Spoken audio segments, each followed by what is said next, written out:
तेरी वाणी जीवन की रोटी, नैनों की ज्योति अंधेरा मिटाती।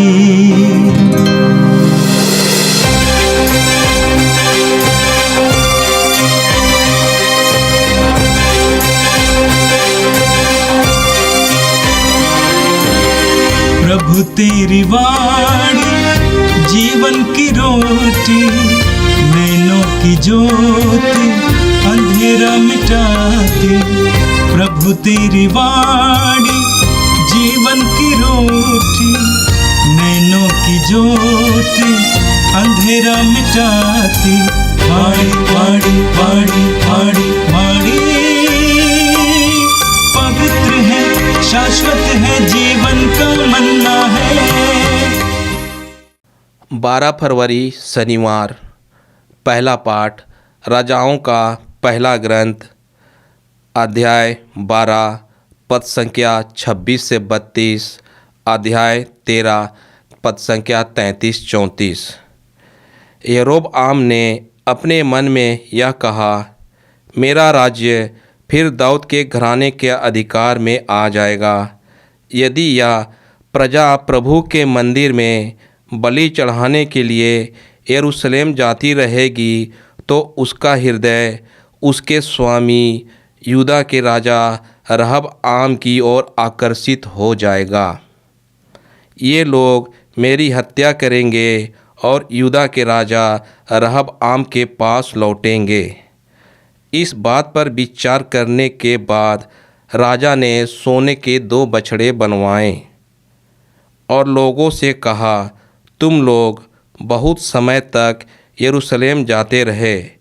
हे इजराइलियों, ये ही वे देवता हैं जो तुम लोगों को मिस्र से निकाल लाए। उसने एक मूर्ति बेतेल में स्थापित की और दूसरी मूर्ति दान में।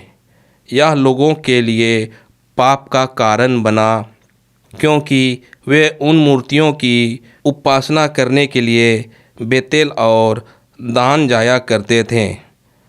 राजा ने पहाड़ियों पर भी पूजा स्थान बनवाए और उनके लिए जनसाधारण में से ऐसे लोगों को पुरोहित के रूप में नियुक्त किया जो लेवी वंशी नहीं थे।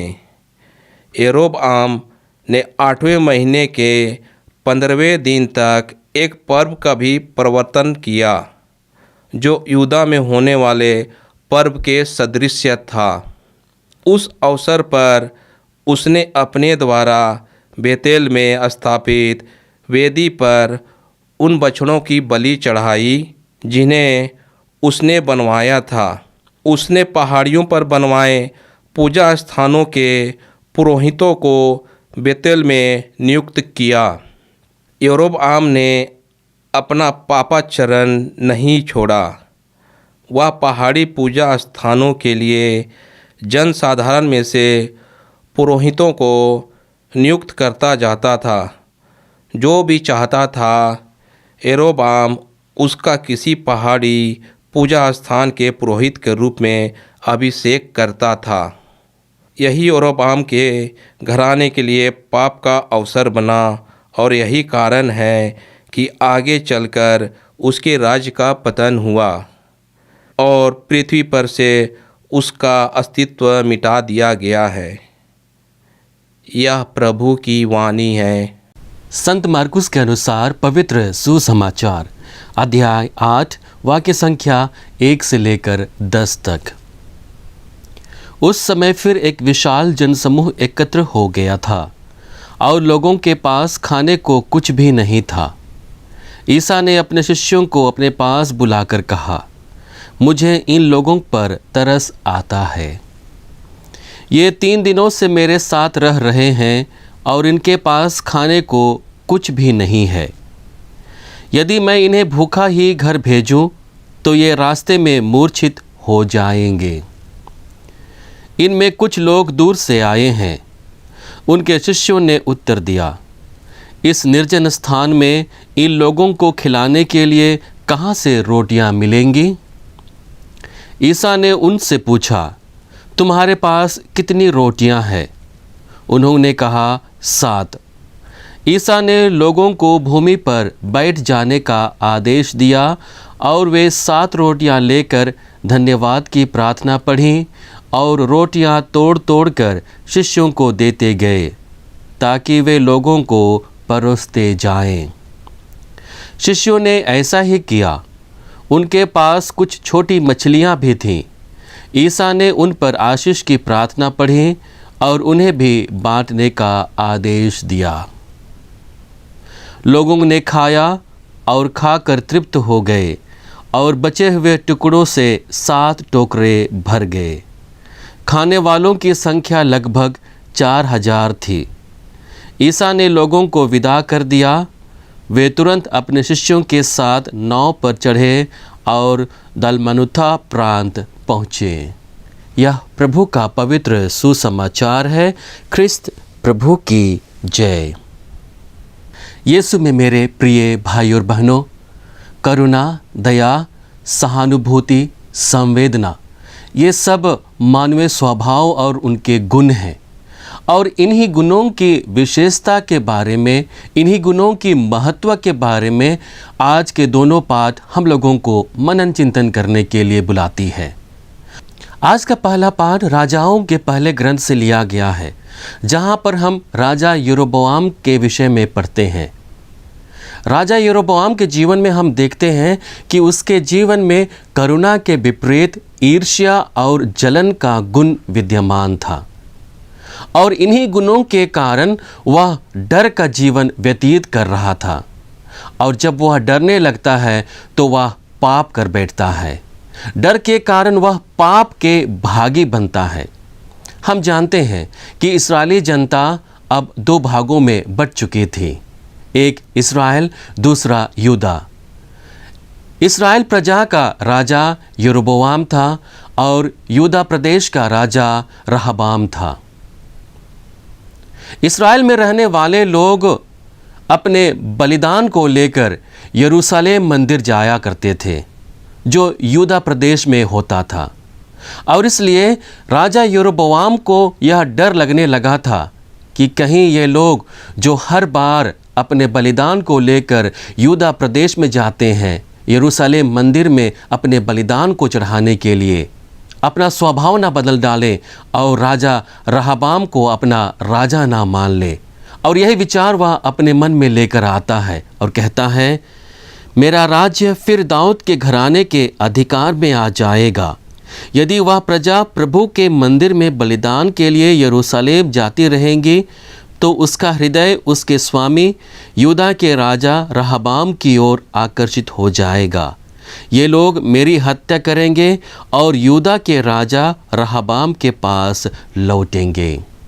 सच्चे ईश्वर के पूजकों को वह मूर्ति पूजक बनाता है और इस प्रकार से हम देखते हैं कि उनके इसी पाप के कारण उसके साम्राज्य का अंत होता है, उसका अंत हो जाता है। हम राजाओं के पहले ग्रंथ अध्याय 13 वाक्य संख्या 34 में पढ़ते हैं, यही यरोबोआम के घराने के लिए पाप का अवसर बना और यही कारण है कि आगे चलकर उसके राज्य का पतन हुआ और पृथ्वी पर उसका अस्तित्व मिटा दिया गया। आज के सुसमाचार में हम लोग यीशु की करुणा को देखते हैं। हम वचन में पढ़ते हैं, उस समय फिर एक विशाल जनसमूह एकत्र हो गया था और लोगों के पास खाने को कुछ भी नहीं था।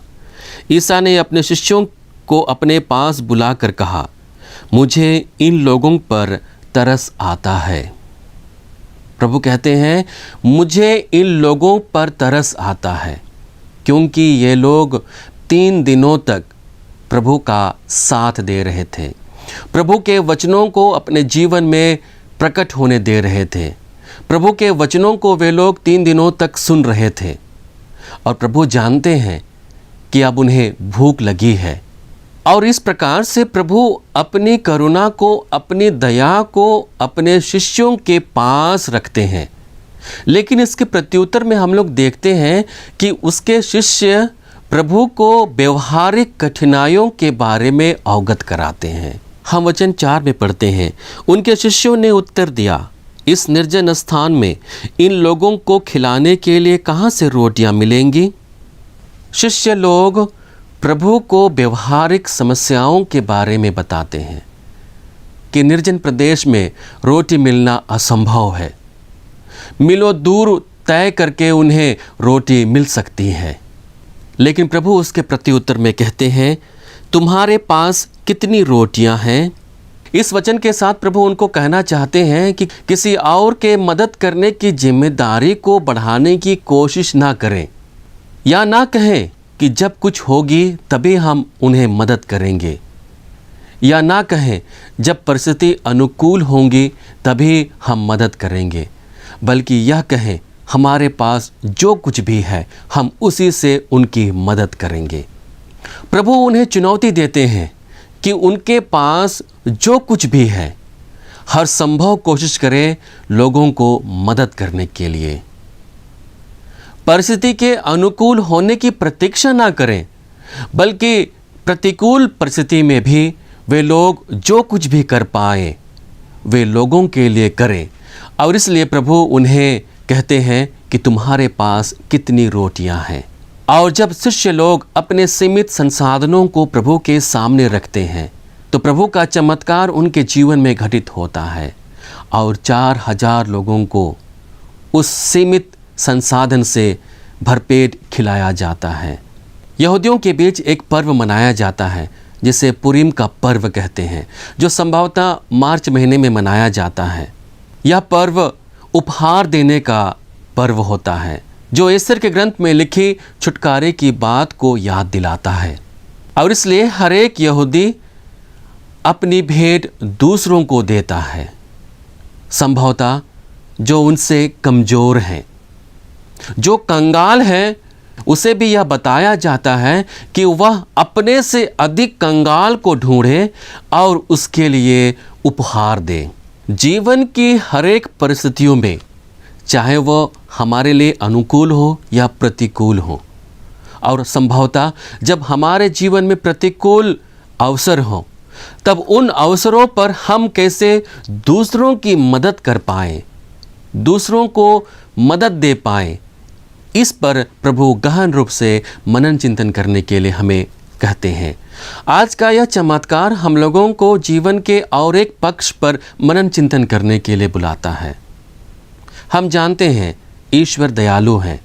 ईश्वर की कृपा हमारे जीवन में सदैव बनी रहती है। जब ईश्वर की कृपा हमारे जीवन में सदैव बनी रहती है और उसकी दया को हम अपने जीवन में अनुभव किए हैं, तो हमें उसके प्रति साक्षी बनना है। ईश्वर की महती दया का साक्ष्य अपने जीवन के द्वारा हमें देना है। हम संत मार्कुस के सुसमाचार अध्याय 5 वाक्य संख्या 1 से 20 में पढ़ते हैं, जहाँ पर अबदूतग्रस्त व्यक्ति को प्रभु चंगा करते हैं, जो गेराजिम के रहने वाले थे, जो मकबरों में भटकता था। और जब उसे प्रभु के द्वारा चंगाई मिलती है तो वहाँ के लोग प्रभु को जगह छोड़ने के लिए कहते हैं। लेकिन जो व्यक्ति चंगा हुआ होता है वह प्रभु से आग्रह करता है कि वह प्रभु का अनुसरण करेगा। तब प्रभु उनसे कहते हैं कि तुम जाओ, अपने लोगों के पास जाओ और प्रभु के विषय में साक्ष्य दो कि प्रभु ने तुम्हारे जीवन में क्या क्या किया है। और संभवतः यह वही व्यक्ति लोगों के बीच जा जाकर प्रभु के कृपा को, जिसे उसने अपने जीवन में अनुभव किया है, लोगों के बीच साक्ष्य दिया, लोगों को बताया। और यही लोग झुंड के झुंड, भीड़ के भीड़ प्रभु के पास आए हैं, प्रभु की उसी दया को अपने जीवन में अनुभव करने के लिए। तो हम देखते हैं कि एक व्यक्ति का साक्ष्य कितने लोगों को प्रभु के अनुग्रह में लेकर आता है।